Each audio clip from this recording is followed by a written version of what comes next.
стрипот е секојдневие. Има многу работи за учење од анатомии, од перспективи, од кадрирања, значи тоа е една цела наука исто како филмот што е. Јас сум Игор Јовчевски, илустратор и стрип цртач од Скопје. Во Македонија како што не се посветува внимание на многу уметности, така и на стрипот не се посветува. Инает луѓе сме, значи не препрекиве не сопињаат многу, значи ке не сопна постануваме, па пак тераме по наш. Така да мора да сме такви за да го направиме тоа што нели сме го замислиле да го направиме. Не е розево, но го правиме помалку.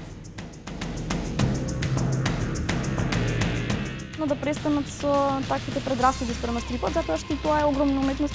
Треба да научиме да цртаме се друго, па на крајот завршува со стрип.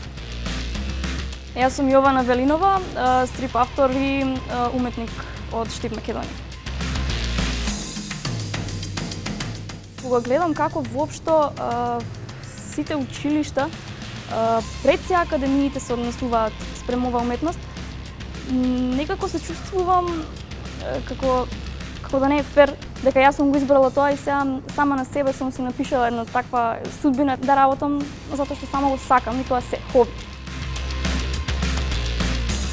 Стрипов дека тешко дека ќе може човек да живее, да функционира. Ако во Македонија стрип цртачот планира да живее од стрип, тешка работа, ќе мора да малку да кокетира со другиве цртачки дејности. Стрипот е навистина добар начин да се помине времето, не да се потроши, туку да се помине, да се искористи максимално. Имаме многу можности и ако го цениме тоа, веројатно многу подобро ќе го трошиме времето отколку само на, не знам, социјалните мрежи и онака бледо зјапање во нешто. Да не летаат многу високо, да ги слушаат советите на малце постарете кои што го поминале тој трновит пат, да го речеме. Институциите, веројатно финансиски може малце повеќе да помогнат. Малце повеќе средства во стрип издаваштвото да вложат.